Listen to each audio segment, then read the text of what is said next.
최근 들어서 부산 신항에 물류 대란이 일어났습니다. 컨테이너를 보관할 장소가 없어가 평소에는 3단, 4단 높이로 쌓았던 컨테이너를 6단 높이까지 쌓기도 했다 카대야. 그게 다 중국이 자국의 물량을 우선 수출하려고 비싼 값에 선박을 선점한 게 원인이라 하는데 그야말로 비상사태였습니다. 인자는 좀 해결이 됐는지, 이게 원인은 뭐고 이런 일이 또 안 일어나려면 어떤 대책이 필요할지 이야기 한번 나눠보겠습니다. 예, 동명대 국제물류학과 우종균 교수 전화 연결됐습니다. 교수님 안녕하십니까? 안녕하십니까? 네, 안녕하셨습니까? 예.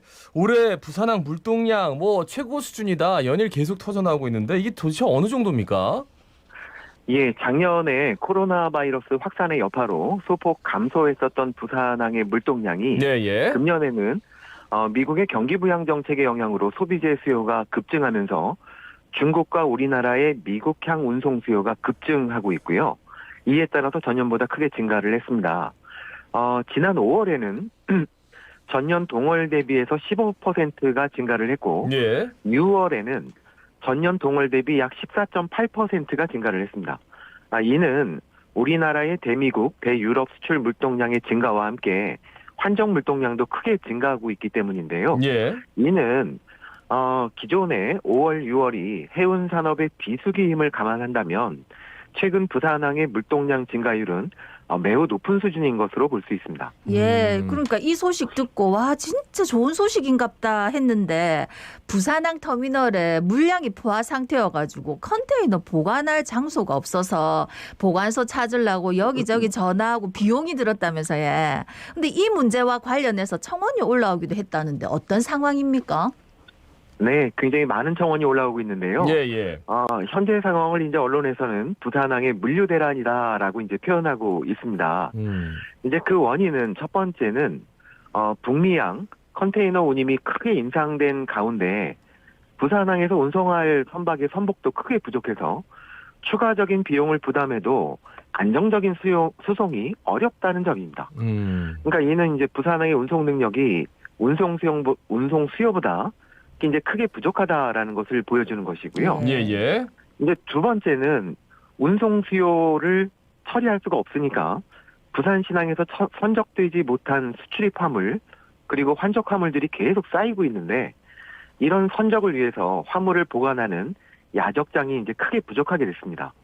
그러다 보니까 이제 부산 신항의 주요 터미널들은 시설이나 운영 용량을 초과하는 수출 컨테이너의 반입을 제한하게 되었고요. 예. 그 결과 이제 국내 화주는 터미널에 보관할 수 없으니 터미널 밖에 별도의 보관소에 컨테이너를 보관해야 되는 상황인데 이제 문제는 신항에 컨테이너를 보관할 장소가 이제 크게 부족하다라는 겁니다. 예. 그렇기 때문에 이제 이 보관 장소를 찾기가 어려운 화주들이 이 문제를 해결해 달라라는 청원이 굉장히 늘어나고 있는 상황입니다. 그러니까 배가 없어서 그냥 멈춰 있는 그 컨테이너, 오갈 데 없는 컨테이너들 어디를 가긴 가야 되는데 그게 자꾸 쌓이니까. 근데 그 쌓아놓을 수 있는 공간도 없다. 그 뭐 장치율이라고 하죠, 그게. 그러니까 야적장에 컨테이너가 이렇게 얼마만큼 쌓여 있느냐. 요 비율이 94%에 달한다. 야, 이러면 괜찮나요? 어떻게 되나요? 예, 이제 부산항만공사에 따르면 지난 5월 일부 터미널의 장치율이 94%까지 이른 것으로 보고가 되었습니다. 예. 그런데 이제 6월 달에 부산신항의 전체 평균 장치율이 80% 수준까지 이제 완화가 되었습니다. 그러나 일반적으로 이제 터미널이 효과적으로 운영되기 위한 장치율은 최대가 60% 수준임을 감안할 때 아직도 심각한 수준인 것으로 생각이 됩니다. 네. 그런데 이제 문제는 중국이 자국 물량을 우선 수출하려고 비싼 값에 선박을 싹쓸이 하고 있다는 거라면서요. 이게 좀 심각한 문제인데요. 예. 이제 뭐 주요 세계 언론들에 따르면 중국의 대형 화주들이 단기 운송 계약 운임의 약 20%에서 30% 수준의 프리미엄을 얹어주면서 선박을 대량으로 확보하고 있다라고 보고되고 있고요. 예. 특히 이제 중국 국적선에 대해서는 이제 뭐 100% 중국 화물을 실도록 조치를 하고 있는 것으로 이제 보도가 되고 있습니다. 예. 그러다 보니까 이제 글로벌 선사들은 뭐 저희로서는 좀 불리하지만 수익성이 높은 중국 항만에 선박과 운송 능력을 집중하고 있는 것으로 나타나고 있습니다. 네. 그러니까 우리 해운 업체 뭐 HMM도 당장 우리 뭐 국적의 그 수출 물량도 굉장히 중요하겠지만 어쨌든 이익을 바라는 기업이기 때문에 중국을 거쳐서 갈 수밖에 없는 거겠죠. 웃돈을 준다는데 그죠? 네. 그러면 저 글로벌 선사들이 한국을 지나치는 코리아 패싱 뭐 이런 현상이 그래서 나타나고 있다. 뭐 자세한 내용 짚어주실까요? 이게 뭡니까? 예, 뭐 일부 나타나고 있는데요. 예. 이제 그동안에도 중국 항만에서 북미로 향하는 중국발 북미향 운임이 부산보다 훨씬 높았었습니다. 예. 그렇지만 이제 방금 말씀드린 대로 중국 대형화주들이 20-30%의 웃돈을 주면서 컨테이너선을 확보하고 있으니 주요 이제 글로벌 선사들이 예. 수익성이 높은 중국 항만을 중심으로 선석을 배정을 하고 있고 또 중국 항만에서 이건 이제 중국 국적선들인데요. 네네. 중국에서 화물을 다 실어서 만선이 되니까 부산항에 기항하지 않는 경우도 가끔 발생되고 있습니다. 그러다 보니까 이제 우리 국내 화주들은 부산항에서 글로벌 선사의 선박을 이용하는 게 굉장히 어려운 실정이고요. 예. 바로 이게 국적선사의 중요성을 다시 한번 강조할 수 있는 바로 그러한 사건이다라고 생각이 됩니다. 그 와중에도 국적선사가 있으면은 그래도 좀 비빌 언덕이 있어서 좀 이런 애로사항도 한번 청취해주고 문제를 풀어갈 수 있다 이 말씀이시네요, 그죠? 그렇습니다. 예. 네. 뭐 이제 국적선사도 필요하다 하셨고 또 한편 보면 장기 운송 계약을 두고 무슨 제도 같은 게 좀 마련돼야지 이런 일이 더 이상 발생하지 않을 것 같은데 어떻습니까? 예, 그 장기 운송 계약의 문제들이 많이 거론되고 있는데요. 사실 우리나라의 대형 화주들은 장기 운송 계약을 통해서 운송 리스크를 최소화하고 안정적인 운송 체계를 갖추고 있습니다. 예. 근데 이제 문제는 수송 화물의 규모가 작아서 장기 운송 계약 체결이 어려운 중소 화주들이 어려움을 겪고 있다라는 점인데요. 예. 이제 해외에서는 중소 화주들이 서로 연합을 해서 또 대형 포워더를 활용하거나 또는 그 해상 운송 플랫폼 또는 블록체인을 이용해서 이러한 사안에 대응하고 있습니다. 예. 그렇기 때문에 이게 정부가 대책도 필요하지만 중소 화주들의 현명한 대응 이것도 함께 필요한 상황이고요. 예. 그래서 정부와 중소 화주들이 서로 협력을 해서 이러한 문제들을 좀 해결해 나가야 되지 않을까 생각이 듭니다.